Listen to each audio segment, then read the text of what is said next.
जय सिया राम। हम सब मिलकर श्री प्रियादास जी द्वारा रचित ग्रंथ श्री भक्तमाल में प्रभु प्राप्ति के मार्ग का अनुसरण करने वाले भक्तों के चरित्र को पढ़ रहे हैं, सुन रहे हैं और मनन कर रहे हैं।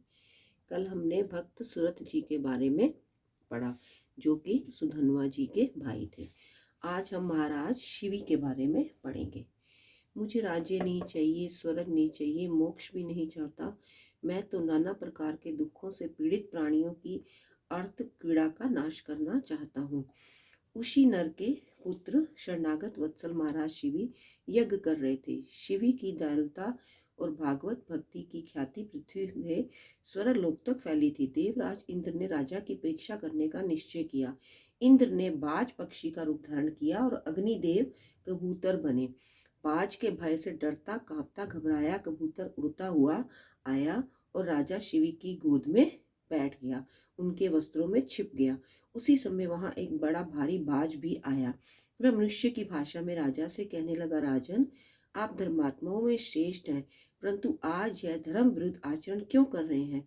आपने कृतज्ञ को धन, झूठ को सत्य से, निर्दय को क्षमा से और दुर्जन को अपनी साधुता से सदा जीता है। आप तो अपनी बुराई करने वाले का भी उपकार ही करते हैं। जो आपका हित सोचते हैं उनका भी आप भला करते हैं। पापियों पर भी आप दया करते हैं। जो आप में दोष ढूंढते हैं उनके भी आप गुण देखते हैं। मैं भूख से व्याकुल हूं और भाग्य से मुझे यह कबूतर आहार के रूप में मिला है। अब आप मुझसे मेरा आहार छीनकर अधर्म क्यों कर रहे हैं? कबूतर ने राजा से बड़ी कातरता से कहा, महाराज, मैं इस बाज के भय से प्राण रक्षा के लिए आपकी शरण में आया हूँ, आप मेरी रक्षा करें। राजा ने बाज से कहा, पक्षी, जो मनुष्य समर्थ होते हुए भी शरणागत की रक्षा नहीं करते या लोभ द्वेष और भय से उन्हें त्याग देते हैं, उनको ब्रह्म हत्या के समान पाप लगता है।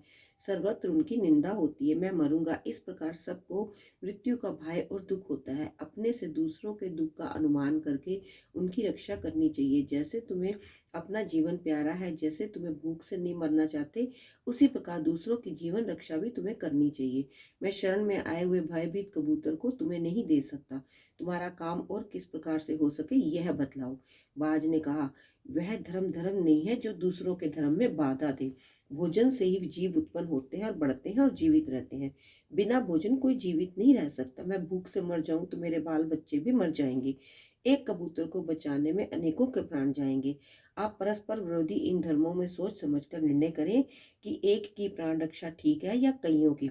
राजा ने कहा, बाज, भयभीत जीवों की रक्षा सर्वश्रेष्ठ धर्म है। दया से द्रवित होकर जो दूसरों के अभ्यदान करते हैं, वे मरने पर संसार के महान भय से छूट जाते हैं। यश और स्वर्ग के लिए तो बहुत लोग दान पुण्य करते हैं, किंतु सब जीवों की निस्वार्थ भलाई करने वाला पुरुष थोड़े ही है। युगों का फल चाहे कितना भी बड़ा हो, अंत में क्षय हो जाता है, पर प्राणी को अभयदान देने का फल कभी क्षय नहीं होता। मैं सारा राज्य और अपना शरीर भी तुम्हें दे सकता हूँ, पर इस भय भी दीन कबूतर को नहीं दे सकता।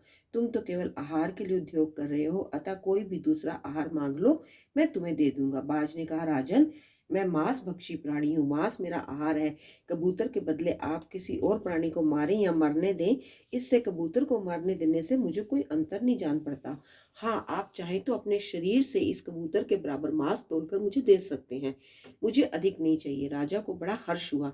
उसने कहा, बाज, तुमने बड़ी मुझ पर कृपा की। यदि ये शरीर प्राणियों के उपकार में न आए तो प्रतिदिन इसका पालन पोषण व्यर्थ है। इस नाशवान अनित्य शरीर में नित्य अविनाशी धर्म किया जा सकता है, यही तो शरीर की सफलता है। एक तराजू मंगाया गया। एक पलरे में कबूतर को रखकर दूसरे में राजा शिवी अपने हाथों से अपने शरीर का मांस काट काट कर रखने लगे। कबूतर के प्राण बचे, बाज को भी भूख का कष्ट ना हो, इसलिए वह राजा को बिना पीड़ा और खेद प्रकट किए अपना मांस काट कर पलड़े में रखते जाते, किंतु कबूतर का वजन बढ़ता ही जाता। अंत में राजा स्वयं तराजू पर चढ़ गए। उनके ऐसा करते ही आकाश में बाजे बजने लगे, ऊपर से फूलों की वर्षा हुई। ये मनुष्य भाषा बोलने वाले बाज और कबूतर कौन है? ये बाजे क्यों बजते हैं?